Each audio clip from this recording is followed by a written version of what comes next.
Hai, salam sejahtera dan apa kabar semua adik-adik dan rakan-rakan yang dihormati sekalian?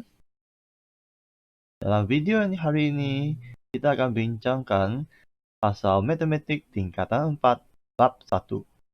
Kita akan sambungkan standard pembelajaran, menyiasat dan membuat generalisasi tentang kesan perubahan nilai A, B dan C terhadap graf fungsi kuadratik f(x) sama dengan ax kuasa 2 tambah bx tambah c. Yang ini ialah sambungan daripada video kita sebelum ni, di mana kita berakhir dengan praktiskan diri 1.1b. Jadi mula-mula, dia cakap, apakah kesan perubahan nilai A, B dan C terhadap graf fungsi f(x) sama dengan ax kuasa 2 tambah bx tambah c.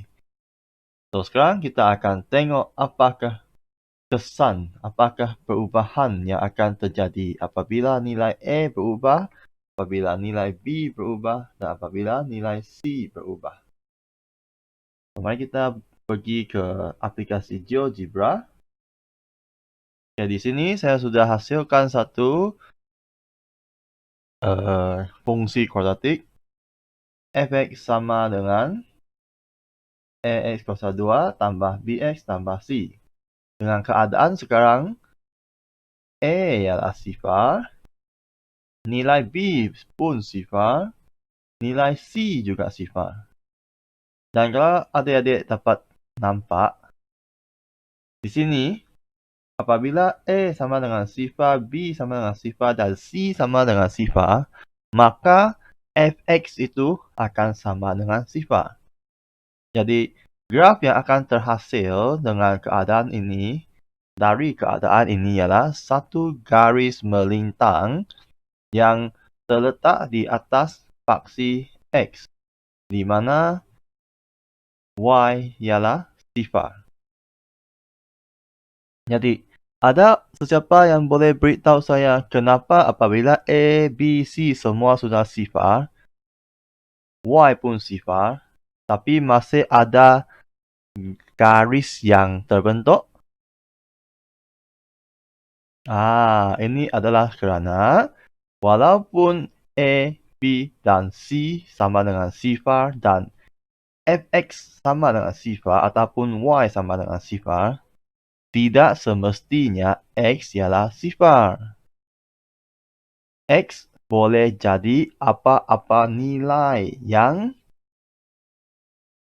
wujud di dunia ini. X boleh jadi apa-apa saja nilai lah. Dia nilai boleh jadi nilai positif tak terhingga ataupun nilai negatif tak terhingga. Dia infinity. Sebab X boleh jadi 1 contohnya. X pun boleh jadi 2. X pun boleh jadi 100. X pun boleh jadi negatif 1 juta. Tak kiralah apa nilai X pun. Apabila A sifar darab dengan X kuasa 2 hasilkan sifar, tambah dengan B sifar darab dengan X tu pun dapat sifar, ditambah dengan C pun akan dapat sifar. Maka apabila sebelah kanan tu sifar, jadi f(x) pun sifar lah. Tapi X tu tak semestinya sifar. Boleh faham apa yang saya sebut tak? Contoh. Mari kita tengok sini. Katakanlah saya ada ini. f(x) sama dengan ax kuasa 2 tambah bx tambah c kan. Mungkin x saya, dia boleh sama dengan 1. Jika A saya ada nilai selain daripada sifar, contohnya 2, B itu mungkin ada nilai sama dengan 3, ataupun dan C itu sama dengan 2. maka fx itu akan jadi E2 1 kuasa 2 tambah dengan 3 dengan 1 tambah dengan 2. Jadi ini akan menghasilkan 2 tambah 3 tambah 2 dan yaitu 7. Ini akan memberikan kita apabila X sama dengan 1, fx sama dengan 7. Oke, ini keadaan kalau X sama dengan 1 dan E, B, dan C ada nilai ya. Tapi coba kita tengok. Kalau sekarang E saya jadi sifar, B sifar, dan C ialah sifar. Oke, so ini akan jadi sifar, sifar tambah sifar. Jadi semua akan jadi sifar. So apabila E sama dengan sifar, B sama dengan sifar, dan C sama dengan sifar, X masih sama dengan 1, dia menghasilkan fx sifar. Dan bila saya tukar X ke 100, 100, 100, fx pun masih sifar. Nah, kalau saya tukarkan X ke negatif 100, fx masih sifar. Jadi, itulah sebabnya apabila E sama dengan sifar, B sama dengan sifar, dan C juga sama dengan sifar, kita boleh menghasilkan satu graf garis lurus melintang yang terletak di atas faksi X, yaitu Y atau fx sama dengan sifar. Oke, jadi sekarang seterusnya kita bagi tengok apakah kesan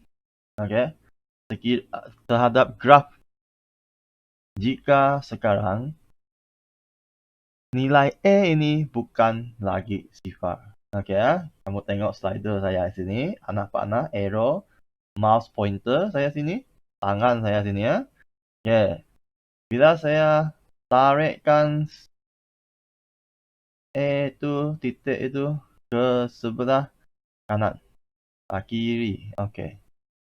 Tengok apabila E nilainya negatif, graf tu melengkung ke bawah.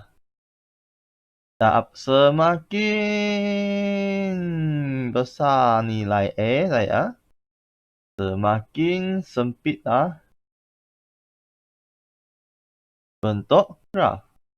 Dan lepas tu kalau saya besarkan, saya kurang besarkan nilai E. Oke, sampai sekarang negatif 1. Maka nilai bentuk graf tu semakin lebar.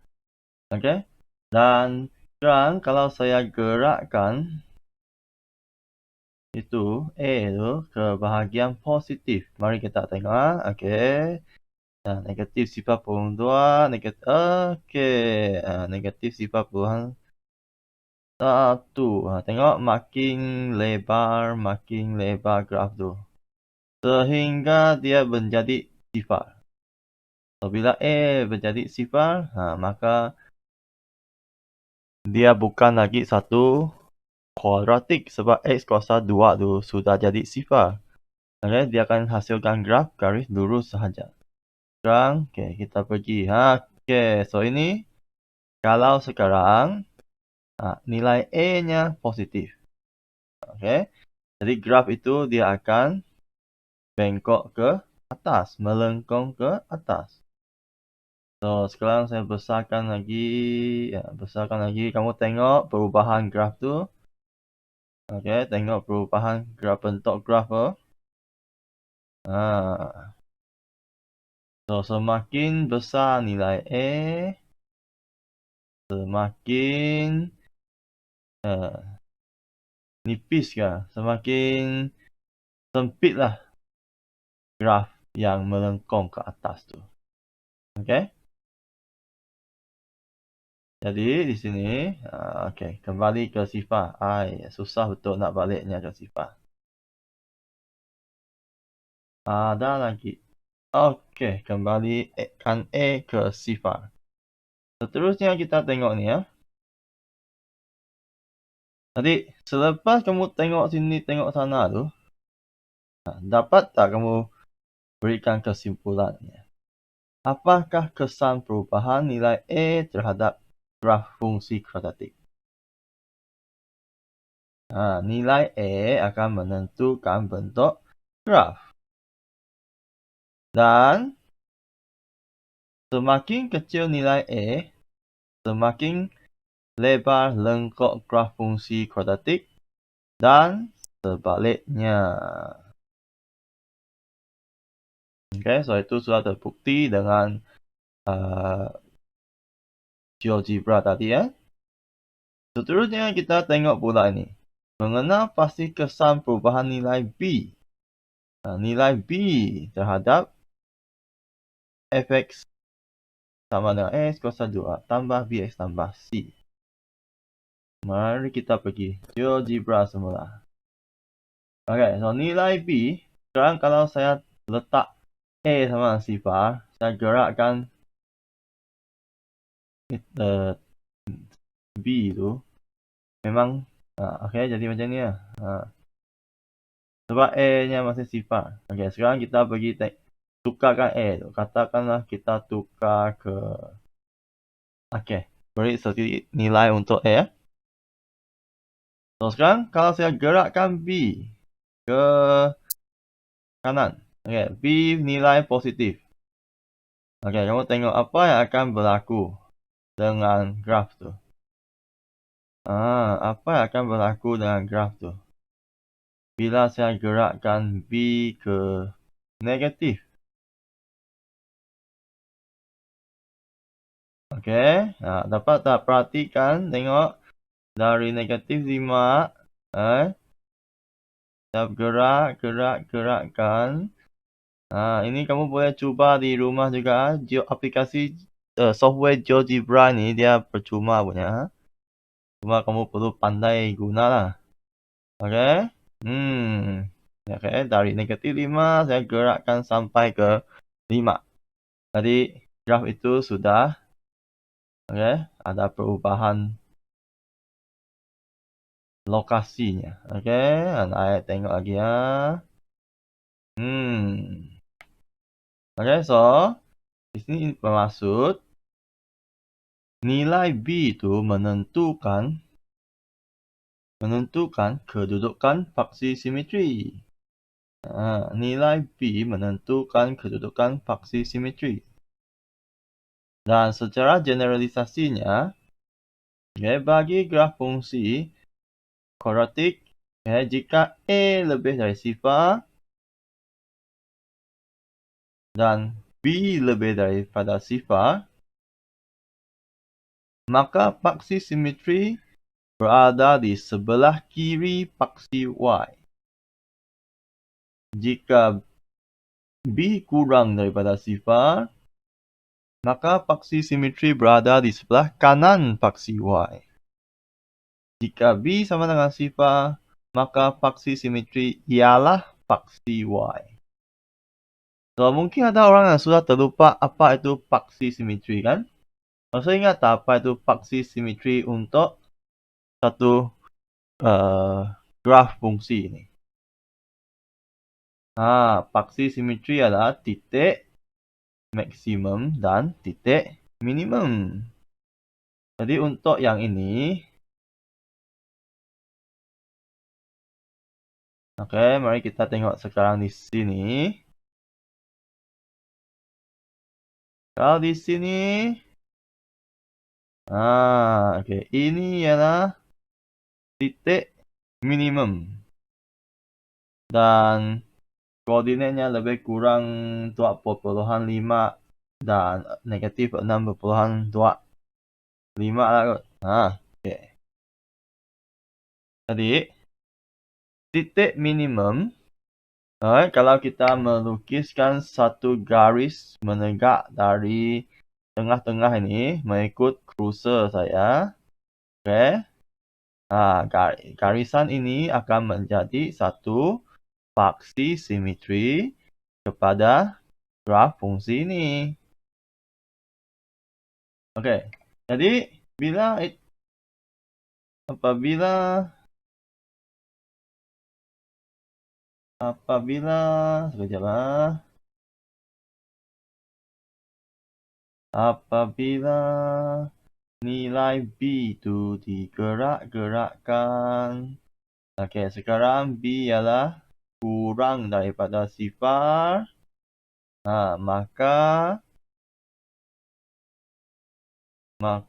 faksi simetri akan berada di sebelah kanan faksi Y. Jadi bila saya gerak-gerakkan B jadi sifar, maka kamu tengoklah nak sampai sifar sudah. Okey. Ya.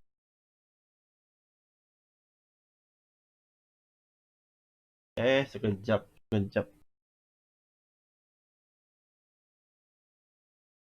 Saya keluarkan mouse saya tadi. Okey, so bila B sama dengan sifar, maka faksi simetrinya sekarang di asalan. Untuk keadaan graf ini sekarang lah, iaitu dia di faksi Y, ini faksi Y sebagai faksi simetrinya. Iaitu titik minimumnya koordinat sifar. So, kalau sekarang saya tukar lagi, tarik B ke bahagian positif. Jadi bila B positif, faksi simetri akan berada di sebelah kiri faksi Y. Oke, so itu yang kesimpulan yang kedua, yaitu perubahan faksi simetri. Oke, perubahan kedudukan faksi simetri ya. Ini keadaannya jika A sama dengan sifar, A lebih besar daripada sifar. Okey, sekarang kalau A kurang daripada sifar. Tadi A lebih besar dari sifar. Kalau sekarang A kurang daripada sifar. Jadi apa yang akan berlaku ialah keadaan yang sebaliknya akan berlaku. Okey, tengok tadi jika A lebih besar daripada sifar dan B lebih besar daripada sifar juga, maka faksi simetri akan berada di sebelah kiri faksi Y. Dan bila A kurang daripada sifar, maka faksi dan B lebih daripada sifar, maka faksi simetri berada di sebelah kanan faksi Y. Okey, kan yang lain tu kamu boleh tengok-tengok sendirilah. Okey, sekarang kita pergi tengok kesan nilai C terhadap graf kuadratik. Okey, mari kita tengok ini. Sekarang biar saya gerakkan nilai C. Okay, sekarang C ialah sifar. Kalau saya bergerakkan C ke sebelah kiri, menjadi C sama dengan negatif 5. Lepas tu saya gerakkan C ke sebelah kanan, menjadi 5. Jadi, apa yang telah berlaku di sini? Boleh kamu perhatikan apa yang berlaku apabila saya menggerakkan nilai C ini? Menukarkan nilai C. Tempat di mana graf fungsi kuadratik memotong, melintas, menyentuh faksi Y berubah. Okey. Di tempat di mana ini, ini tempat ini. Okey, sekarang kalau kamu tengok C ialah 5 ni kan. Jadi Graf ini memotong faksi Y di 5 sini. Oke. Benda ini dinamakan pintasan Y. Benda ini dinamakan pintasan Y. Oke, jadi nilai C dia menentukan kedudukan pintasan Y. Jadi secara generalisasinya, nilai C menentukan kedudukan pintasan Y. Jadi kalau dia sentuh di sini, yang ini dipanggil pintasan Y. Ya, yang ini pun dipanggil pintasan Y lah. Ya, yang graf ini dia hanya menunjukkan bentuk graf lah apabila E kurang daripada sifar dan E lebih daripada sifar. Yang penting di sini dia nak kita tahu benda ini dipanggil pintasan Y. Dan kalau sebagai contohnya, ini 1, ini 2, ini 3 katakan. Jika fx saya, sama dengan, tak tahu apa, tambah dengan 2, maka graf saya akan melalui nombor 2 ini. C, nilai C menentukan kedudukan. Nilai C ditentukan oleh pintasan Y, ya. Akan menentukan di mana graf itu akan memotong faksi Y ataupun fx. Jadi kita pergi ke contoh 2. Fungsi kuadratik fx sama dengan x kuasa 2 tolak 3x tambah c melalui titik E seperti di bawah. Hitung nilai C bagi setiap kes yang berikut. Ada 2 soalan. Apabila E ini koordinat X-nya ialah sifar dan koordinat Y-nya sama dengan 4. Ini bermaksud kita akan letakkan yang X ini, sifar ini, ke dalam yang ada X tu. Gantikan. Dan kita akan letakkan Y4 ini ke fx. Menjadikannya 4. Biar saya tulis di sebelah sinilah.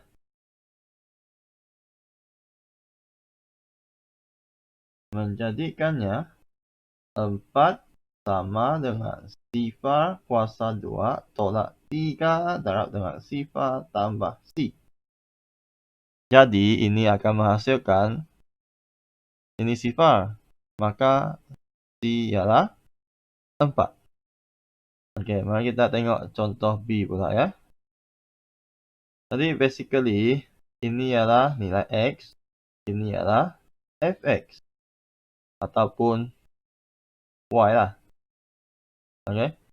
So 3 sama dengan negatif 1 kuasa 2 tolak dengan 3 darab dengan negatif 1 tambah C. Kita akan masukkan X. Nilai X ini ke sini dan sini. Gantikan X dengan negatif 1.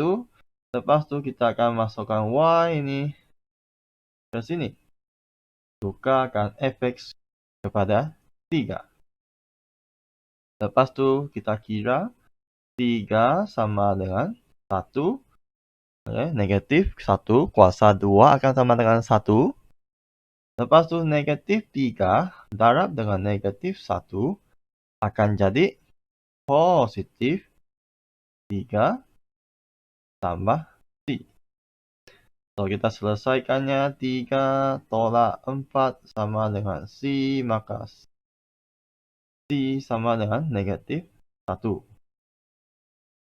Jadi sudah jumpa jawapan lah. Dan sekarang ini kita pergi ke contoh 3. Rajah di sebelah menunjukkan dua graf fungsi kuadratik. Yang pertama ialah y sama dengan fx dan satu lagi y sama dengan gx yang dilukis pada paksi yang sama. Nyatakan julat nilai P. Berikan justifikasi Anda. Jadi tadi kita sudah buat aktiviti-aktiviti rangsangan minda di atas. Okey. Kalau awak masih hafal, masih ingat ciri-ciri yang telah awak belajar tadi untuk nilai A, nilai B dan nilai C, maka bolehlah awak buat contoh 3 ini. Jadi tadi kita sudah di rangsangan minda yang ke-8 ini. Kita sudah, yang ke-7. Kita sudah belajar bahawa semakin kecil nilai A, semakin lebar lengkuk graf fungsi kuadratik. Dan juga sebaliknya. Jadi sekarang kalau kita tengok contoh 3 ni. Okay. Yang sebelah GX ini, dia lebih lebar daripada yang graf untuk fx ini. So, maksudnya nilai untuk P ini dia tak boleh lebih dari nombor 3. Okey?